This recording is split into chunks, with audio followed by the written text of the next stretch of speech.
Jueves 4 de agosto, bienvenido, bienvenida a este espacio 1+1, principio y fin de la comunicación. Soy Stanley Montero, gracias por permitirnos entrar en sus hogares. Milicen Uribe. Buen día, Stanley Montero, buen día a la gente que nos privilegia con su sintonía, tal cual lo ha hecho en estos 35 años de la existencia de este programa, principio y fin de la comunicación. Y bueno, hoy una agenda informativa bastante cargada, por supuesto que la principal noticia tiene que ver con la medida anunciada vía decreto por el presidente Luis Abinader, que anoche remenió la mata.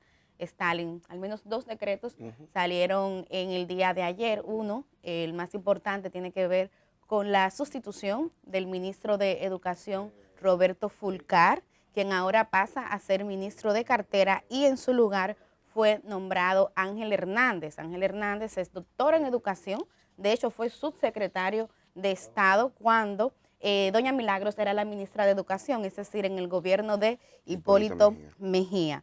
De igual manera, también Stalin, el director de Migración, fue sustituido, el director de Intran, el de Impostón y también el de Bienes Nacionales. ¿Qué te parecen estos cambios? Bueno, como habíamos dicho, de hecho, hace poco más de 15 días comenzamos ya a pasar balance y a ver las expectativas vinculadas con el 16 de agosto, que como decimos, no hay nada que lo establezca de esa forma, sin embargo ya es prácticamente una tradición de que los gobiernos para esta fecha pues hagan movimientos y cambios en el tren gubernamental. Indiscutiblemente yo creo que estas medidas tienen un matiz claramente político, vinculado a contener niveles de descontento por la presunción y por informaciones de irregularidades. En el caso de educación, evidentemente este proceso de licitación de los libros de textos y digitales del ministerio para el año escolar 2022-2023, creo que fueron la cherry del pastel, creo que fueron la fresa, la guinda sobre el pastel, de un sinnúmero ya de comentarios de irregularidades que habían sido planteadas sobre la base de este ministerio.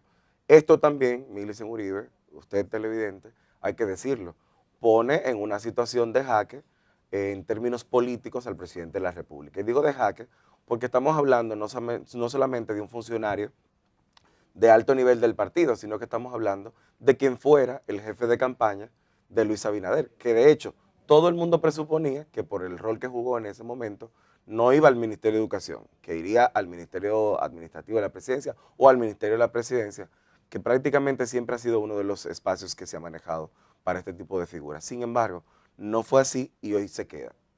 ¿Qué llama la atención? Incluso pudiera quizás, pudiera especularse con el nivel de malestar que esto le genera al presidente de la República, es que no solamente le destituyó, sino que le dejó sin funciones.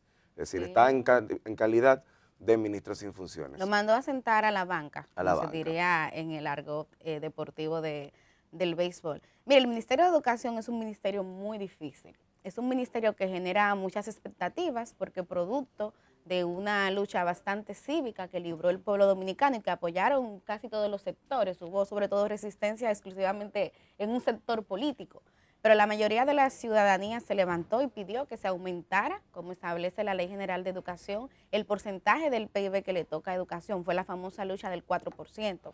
Sin embargo, es un ministerio en que quienes les toca la función de regirlo tienen que enfrentarse a muchos intereses. Tú tienes ahí un sindicato, uno de los principales sindicatos más activos, que es el de maestros y maestras, la ADP. Tienes ahí una participación del sector privado, porque es un ministerio donde hay mucho movimiento de venta, de compras, de contrataciones. Tienes ahí al partido político, porque también a nivel administrativo es uno de los ministerios que más puestos y empleos puede generar, y por eso también despierta expectativa. Y tienes ahí también inclusive la participación de organismos internacionales que están ligados al tema de educación. Y hay que decirlo, o sea, son varios los escándalos. El más reciente... Y tienes a los sectores conservadores, a las iglesias vinculadas y sí, supervisadas de los programas y que las doctrinas dogmáticas no salgan de ese contexto. Y a los padres y madres, Y a los ¿verdad? padres, Sobre todo madres los que están, los que forman parte de asociaciones y que tienen un rol bastante activo también. ¿Qué pasa? Que bueno, desde que Roberto Fulcar asumió, que hay que decirlo, o sea, le tocó asumir en el medio de unas condiciones muy difíciles porque estábamos en plena pandemia, ya a días de iniciar el año escolar, y parte de lo que él se quejó públicamente es que no se dejaron las condiciones. Ahí entonces tomó la decisión de implementar el modelo de educación a distancia Para algunas personas fue un modelo exitoso, para otras no. Yo soy de las que todavía al día de hoy me he quedado esperando cuáles son los datos específicos que pudiera brindar el MINER sobre lo que pasó ahí, porque fue un periodo en que el Estado Dominicano invirtió mucho dinero, o sea, se gastó mucho dinero en ese periodo. Pero Stalin, tal cual has dicho, inclusive en un momento Roberto Fulcar y vía el Ministerio de Educación llegó a tener diferencias con compra y contrataciones, porque casi todas las licitaciones que se hacían ahí generaban escándalos, que si impugnaciones, y bueno, y en varias, por lo menos en dos ocasiones, compra y contrataciones tuvo que interferir y anular procesos. El más reciente tiene que ver con un escándalo en relación a la contratación de unos libros digitales, donde aparece un señor que, o sea, él se dedica, él es un chofer, Primitivo Santos, y un periódico hizo un reportaje, le llama y él dice que no tiene nada que ver con una de las empresas. Sin embargo, él aparece en los papeles depositados en el MINER como que él es el dueño. Y que él no sabe nada de educación, que a él que no lo vuelvan a molestar. Exactamente. Y mira que Fulcar, o sea, tenía todas las condiciones para ser un buen ministro de Educación, porque Fulcar está formado en educación, fue dirigente de la ADP, conoce muy bien, y también tenía el puntaje político, porque ya lo has dicho. Sí. Fulcar fue una de las personas que cuando Luis Abinader estaba iniciando sus aspiraciones políticas, estuvo ahí desde el principio, así que era una persona que llegó con un alto puntaje a educación. Sin embargo, mira, a propósito de lo que dice, de que tenía todo el currículum para ocupar el espacio, por su vinculación con el sector, te digo que si evaluamos los secretarios, secretarias, ministros y ministras de educación que han estado vinculados al sector, han sido los de peor desempeño. Y no lo digo yo, precisamente lo dice la misma clase magisterial. ¿Qué pasa? No lo sé. Una cosa muy loca de decir de que una persona que en un momento determinado es sindicalista precisamente de un gremio y tiene la posibilidad quizás de estar en la posición desde donde cual puede hacer cambios, transformaciones y tomar decisiones oportunas en beneficio no solamente del magisterio, sino de la clase trabajadora de la educación en sentido general, y no necesariamente esto ocurre. Recordemos casos como el de Melanio Pared o incluso casos lamentables porque hicieron grandes aportes, sin embargo, no necesariamente tuvieron la receptividad de su mismo gremio, como el de doña Ibelice Pras Ramírez de Pérez, la fenecida maestra, que hizo significativos aportes y sin embargo no tuvo las condiciones quizás de acompañamiento de esos mismos grupos sectoriales en este caso. Hay que también agregar a esto, Milicen, y ustedes televidentes, que el remeneo de la mata picó y se extendió. No se quedó solo en educación. Pero antes de que salgas de educación, es decir, bueno, que ahora ya hay designado un nuevo ministro, que es Ángel Hernández. Vamos a compartir la foto ahí en pantalla. Él, al igual que Fulcar, es una persona muy conocedora del sector educativo. De hecho, se desempeña como rector y fue fundador de la Universidad Abierta para Adultos. Aunque Ángel no tiene una trayectoria política, sino que más técnica. Sí, tiene un perfil bastante discreto, Y bueno, yo creo que ahora lo que hay que desear es que efectivamente aquí en el país podamos mejorar en términos de calidad educativa. Creo que todo el país debe de apostar para que eso suceda, sobre todo porque estamos a mes y pico de iniciar un nuevo año escolar, y ya lo decíamos aquí, en ese momento todavía era Fulcar el ministro y decíamos que no entendíamos por qué cuando todo está cronometrado siempre saltan incomodidades, que hay una escuela que no está lista para iniciar, etcétera. Pero el que un país como este haga una inversión tan importante en educación y que no pueda entonces traducirse eso en una mejora de la calidad educativa, que hay que decirlo, a veces es la única opción, la única salida, la única oportunidad que tienen las personas de sectores empobrecidos para tener acceso a una mejor calidad de vida. O sea, es un asunto de vida o muerte para muchas personas, es lamentable. Hay que desear entonces que ahora sí podamos conseguir la necesaria y aumentada calidad educativa. Bueno, y este remeneo de la mata picó y se extendió. Lo vimos también en el Intran, donde fue posicionado el comunicador Hugo Veras Goico. Hugo, que sabemos tiene una alta trayectoria vinculada con el sector, en este caso no viene necesariamente porque tenga un perfil técnico en esta materia, sin embargo en los últimos años, desde sus aspiraciones incluso a la alcaldía del Distrito Nacional, sí le vimos muy interesado en el tema del reordenamiento. Ojalá sea una buena apuesta.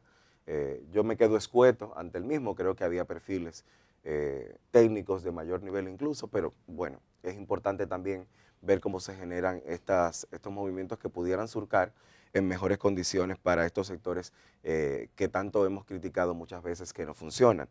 Otro espacio fue el Impostón, que también, recordemos que desde el principio luego la designación de Adam Peguero en el Impostón, que se vio involucrado de hecho en uno de los primeros escándalos que vivió esta institución vinculado con el tema de la interferencia de un contrato que había suscrito desde el gobierno anterior y que brindaba a un courier unas condiciones muy favorables para establecimiento de relaciones comerciales con el Impostón y que, bueno, como resultado de esto, finalmente fue inicialmente suspendido.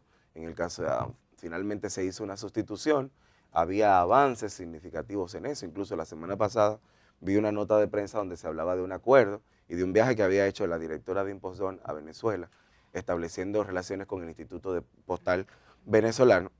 Sin embargo, ayer nos sorprendió, digo nos sorprendió porque viendo algunos avances, nos sorprendió este cambio también en el tren gubernamental. Uno que a mí no me sorprendió y tengo que confesarle que me gustó fue el de migración, porque bueno, ya aquí en Uno Más Uno habíamos elevado una nota de protesta por las condiciones tan indignantes, inclusive ilegales en algunos casos en que se estaba procediendo desde ahí. Recordemos que Enrique García, quien ha sido destituido, pero ha sido nombrado ahora en el Servicio Diplomático Exterior, fue el director que dijo que si era preciso entrar a las casas y debajo de las camas, buscar a las mujeres que estuvieran embarazadas y que para él eran ilegales, pues tenían entonces que hacerlo. O sea, que nada iba a parar. También hubo varios escándalos, incluyendo uno de Santiago, donde se denunció, fueron apresados estudiantes, y también aquí en la ciudad Juan Bosch. De modo que podemos ver que en estos secretos que comenzaron a salir y que todo indica no van a ser los únicos, porque ya como has dicho, teníamos la información de que estábamos en un momento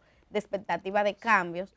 El presidente está saliendo de funcionarios que le han generado ruido, que le han generado escándalos. Y de otros que no se le veía mucho, en el caso de Yanilda Vázquez, que vimos también que fue apartada, tenía la condición de ministra sin cartera, sin embargo, también en Ven el día de acá, ayer y a propósito de eso, ¿cuándo es que vamos a dejar esa figura de ministro sin cartera? O sea, usted tiene un funcionario como ministro, con todos los poderes, con todo el presupuesto, que hay que hacer en no resuelve según su visión, ¿verdad? Porque por algo usted lo destituye, entonces usted lo nombra ministro o ministra sin cartera. ¿Y cuándo es que vamos a superar esa cultura aquí en República Dominicana? Lamentable, lamentable. Ya. Bueno, pasando a balance del remeneo de la mata y yéndonos a otro tema sumamente importante, hay que hablar de que hoy está planteado en horas de la tarde, para las 3 de la tarde, si no me equivoco, la inauguración del Hospital Padre Villini. El Hospital Padre Villini en las últimas semanas ha sido objeto y ha sido la razón de protestas de comunitarios y de grupos tan importantes como los galenos y las galenas del Colegio Médico Dominicano,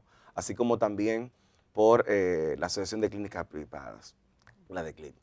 ¿Qué se planteaba? Bueno, lo que hemos visto develar de esa protesta de sectores involucrados, interesados en que no se siga, no se continúe con esa mirada privatizadora del modelo sanitario dominicano y en donde incluso pidieron de manera concreta que no se continuara con la práctica del establecimiento de los patronatos.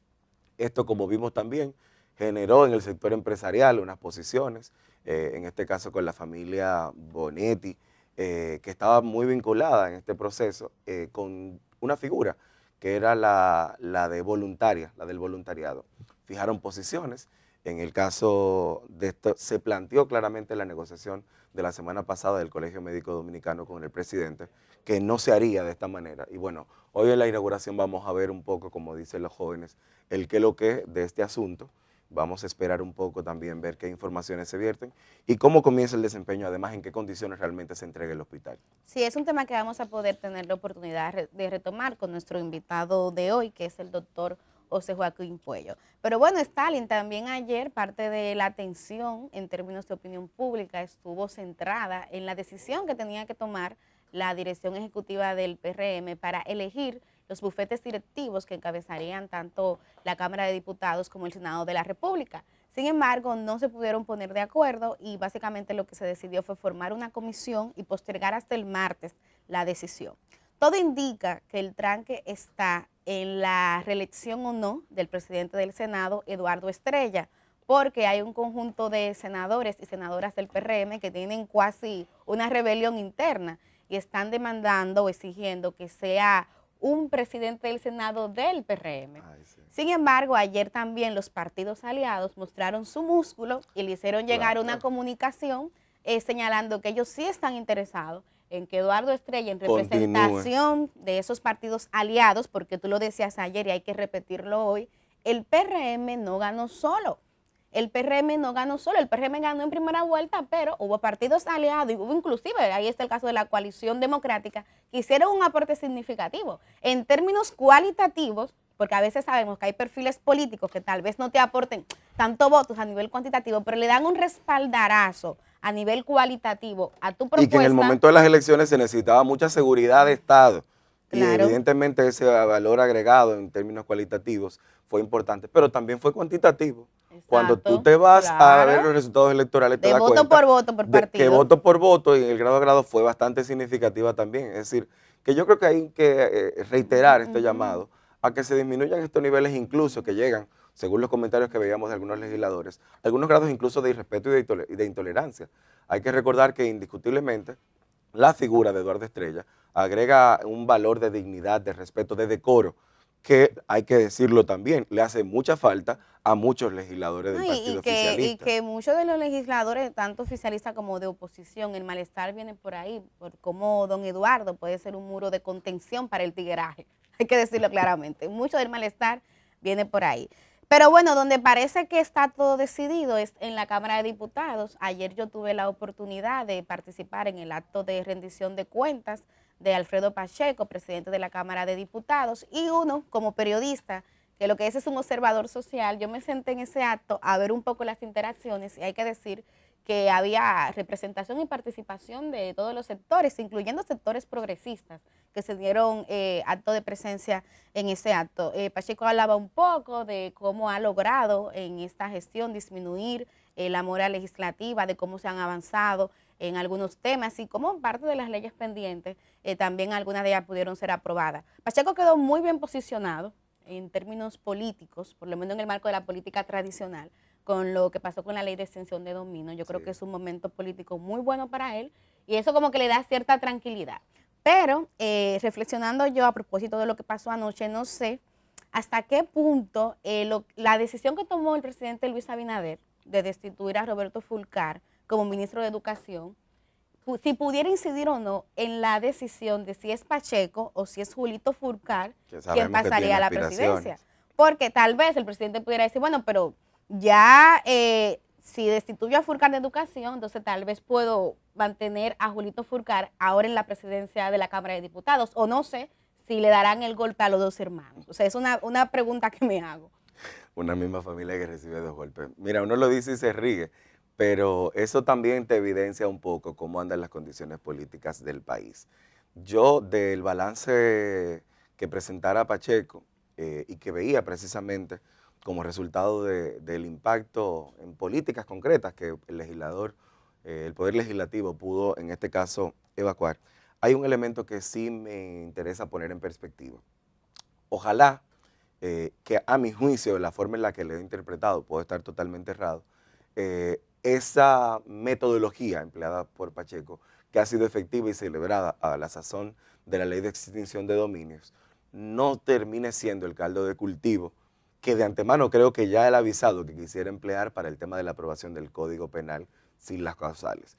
Como sabemos, eran dos de los grandes temas de debates y sabemos también que el país tiene una urgencia en este sentido, pero reitero, sería un muy flaco servicio que se le hace a la democracia, a la participación y sobre todo a los derechos humanos en materia concreta de más del 50% de la población, si se utilizara precisamente esta condición de liderazgo para entonces apabullar y hacer que ese código pase en esas condiciones. Yo creo que el liderazgo de Alfredo Pacheco tiene incluso unas raíces sumamente interesantes. Recordemos que Pacheco ha sido, en otras gestiones, fue presidente de la Cámara de Diputados y salió con unos niveles de valoración altísimos. Tiene la capacidad, tiene la identidad de ser un gran articulador, de ser un gran gestor, que conecta, que escucha, que consensua.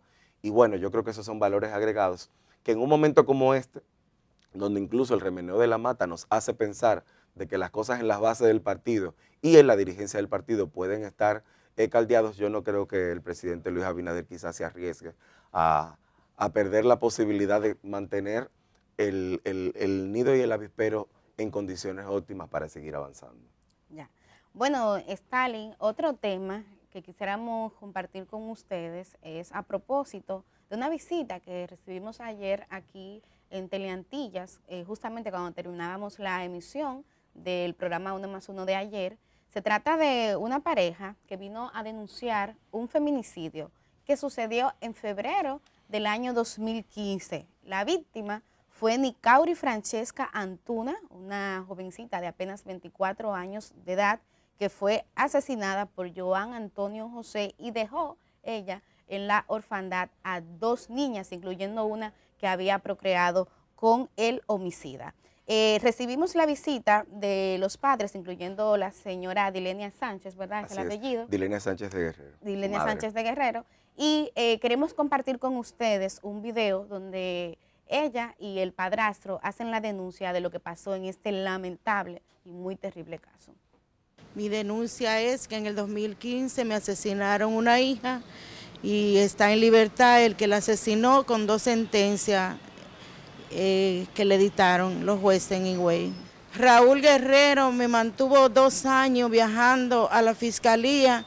La voy a ayudar, voy a hacer un nuevo juicio a su hija, un nuevo estudio para ver qué pasó con ella. Se me gastaron, como quien dice, los zapatos de viajar. Hago un llamado a Miriam Germán, a Jenny Berenice, que por favor intervenga con la justicia de Higüey, porque esto es un verdadero abuso. Tiene tanta fuerza y en San Pedro Macorís otra vez mandan a hacer un juicio nuevo. Vamos a vivir en un círculo vicioso y no vamos a ver justicia por la muerte de nuestra hija. O sea, no estamos hablando de que el individuo se robó una gallina, y no estoy de acuerdo que nadie robe, pero estamos hablando de un feminicidio.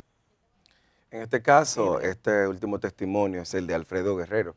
Alfredo es el padrastro de la víctima. Y hay a mí 4 elementos que me llaman mucho la atención y lo voy a poner en orden de prioridad. Estamos hablando de que un caso que tiene 2 sentencias firmes, hay un hombre que sigue en las calles y que sigue en unas condiciones de privilegio. Sigue en unas condiciones de privilegio porque se cree con la posibilidad incluso de amenazar a esta familia, obliga a esta familia, es decir, la madre que ha perdido a su hija como resultado de un feminicidio, se ve precisada y obligada junto a su padrastro, junto a su compañero, de llevar semanalmente, al menos un día a la semana, a la niña a ver al padre feminicida. Oigan eso es terrible. Es decir, cómo además de eso hay un tema de exposición y de peligro de ellas y de él, niña, pero también de la niña, claro, sobre todo, porque evidentemente un hombre, una persona que es capaz de quitarle la vida a otra persona y de no hacerse responsable de la condena judicial que le apliquen por este sentido, evidentemente no está haciendo un cabal. El segundo. No, y antes de que pases al segundo, el tema de la premeditación, porque también revisando el expediente pude ver que él la asesina, o sea, todo comenzó en un bar, ellos estaban compartiendo ahí, él ahí fue, la bofeteó, le tiró un vaso de cerveza en la cara, y ahí delante de varios testigos que de hecho comparecieron en el caso, él la amenazó, le dijo, hoy yo te voy a matar. Entonces, luego que él efectivamente la asesinó, según lo que indica inclusive el médico legista y estableció la fiscalía, él hizo creer que ella se había suicidado. O sea, tomó el cadáver de esa jovencita, la colgó en el closet para creer que ella se había ahorcado. Y de hecho, él consiguió que algunas personas del Ministerio Público testificaran que eso había sido un aparente suicidio. Es el segundo de los puntos. Una de las cosas que precisamente denuncian, en este caso, la madre y el padrastro de la Oyoxisa, es precisamente que esta persona tiene vinculación y tiene familiares dentro del ente fiscalizador, dentro del Ministerio Público. Una de las cosas que destacan es cómo el Ministerio Público no aportó y no acusó. Sin embargo, se prestó de alguna manera para dilatar el proceso. Ahí estamos viendo en pantalla la foto de ella, de la víctima, Nicauri Francesca. ¿De qué manera lo hizo Nicauri Francesca? ¿De qué manera lo hizo? Bueno, lo hizo, le decía a la madre, sí, venga que la vamos a ayudar, sí, venga que la vamos a acompañar. Y un año después de la madre estar insistiendo, nos decía, dando viajes, gastando dinero, sin poder, que es un elemento desdeñable y doloroso, sin poder ni siquiera, entonces en este caso, asumir el duelo de su hija, teniendo que dedicar mucho tiempo a intentar que se hiciera justicia, entonces el Ministerio Público le descartó y le dijo que ya había pasado demasiado tiempo y que no era posible. A pesar de eso, la familia no se dio por rendida, estableció los mecanismos vinculados con contrataciones de abogados y con el seguimiento al caso, y consigue que 6 jueces conozcan el caso. Escúchese bien, 6 jefes conocieron el caso. Tiene 2 sentencias, la primera fue apelada, volvió a conocerse y volvió a ser condenado a 20 años. Y al día de hoy, Ese señor y está eso hay que libre. repetirlo, ese señor sigue Está estando libre. libre. Sigue estando libre. Y ha amenazado inclusive a la mamá de la víctima, que es parte también del peligro que yo veo. Aquí hay un peligro inminente porque este señor, y más ahora, cuando ya ellos se están moviendo, han ido a varios medios de comunicación, incluyendo a denunciar el caso. Nosotros no tenemos constancia de que él no vaya a reaccionar de manera violenta contra la mamá y el padrastro. Así mismo. O contra la niña. Hay que hacer este llamado especialmente, y esto hay que decirlo categóricamente y responsablemente. Le hacemos el llamado en este caso, a la Procuradora General de la República, Miriam Germán, con una atención especial a este caso. Estamos hablando de que hay un hombre que podemos decir que es prófugo de la justicia porque no está cumpliendo con la sentencia de un juez, y es Joan Antonio Santana José. Escúchese bien porque él sigue en plena libertad en la provincia de Altagracia, en Higüey. Sigue plenamente disfrutando, socializando amenamente. Es Joan Antonio Santana José, y ojalá tener la posibilidad, quizás para el día de mañana, de hacer los aportes, porque no logré precisarlo al final, de los entes aliados que tiene al interior de la Fiscalía. Doña Miriam, indiscutiblemente usted es una persona que la sociedad dominicana en sentido general ha aplaudido y ha acompañado. Y lo hemos dicho de manera reiterada en este y otros espacios.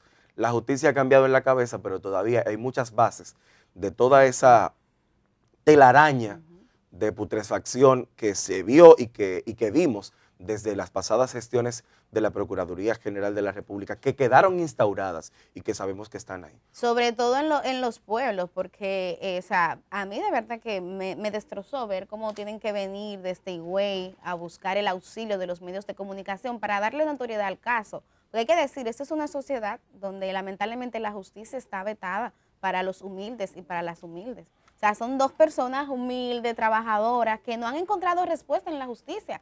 Sentencia hubo en el 2018, sentencia hubo también en este año y ese señor continúa suelto. Yo ayer, en el marco del almuerzo de comunicaciones del Grupo Corripio, tuve la oportunidad de entrevistar a la ministra de la Mujer, y algo que yo le cuestionaba era alguno de estos casos que hemos presentado de mujeres que salen en pantalla denunciando que su vida corre peligro y sin embargo no se le da la debida protección. Ella me explicaba que el Ministerio Público y la justicia como tal tienen muchísimos retos. Por eso hay que reiterar ese llamado que tú haces a la Procuraduría General de la República para que se le preste atención a este caso.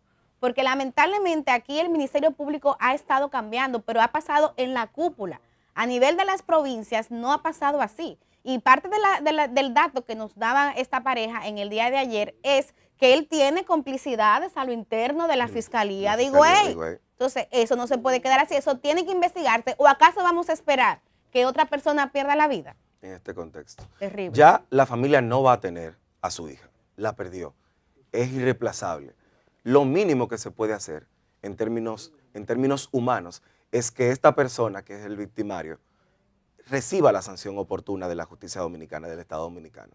Eso es lo mínimo que se le puede dar a la familia. No es un intercambio, porque reitero, sabemos que ella no va a volver, sabemos que esa familia no va a tener la posibilidad de volver a tener a su hija consigo. Sin embargo, merece mínimamente que en este país tenga las condiciones oportunas para que se haga justicia. Sí. Vámonos a la pausa, Millicent. Sí. Al regreso vamos a continuar también conversando otro de los temas que han sido punteros en esta jornada.